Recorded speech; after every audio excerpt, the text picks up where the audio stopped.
Sylvie Joly a poussé les portes du mobilier national pour la première fois en 1999.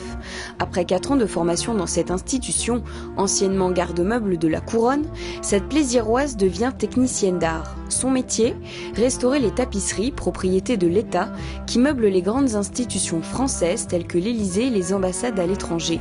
Tapisseries qui peuvent également faire l'objet de prêts pour les expositions. Sur une tapisserie, on peut intervenir en plaçant une toile, une fine toile de coton sous l'œuvre qui va nous servir de support, qui vise plus à stopper la dégradation des matériaux.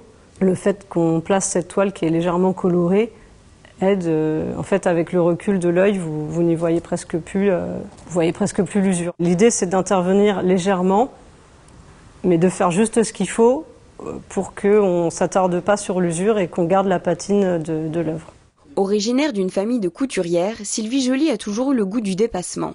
C'est pourquoi elle s'inscrit en 2013 au concours d'excellence de meilleur ouvrier de France. Après la réussite de l'épreuve qualificative en 2014, elle constitue son dossier de constat d'état d'une œuvre présentant des lacunes pour concourir à l'épreuve finale.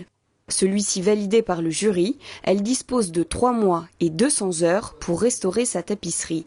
Le projet est un succès. Sylvie Joly est sacrée MOF à l'été 2015. Je l'ai surtout fait pour moi. C'était important pour moi de dépasser mes limites et de voir où j'en étais. Là, on est vraiment jugé sur nous-mêmes. On peut repousser les limites. Ce qui est aussi l'intérêt de ce concours, c'est toute l'humilité qui se cache derrière. C'est un des meilleurs ouvriers de France, le vrai titre.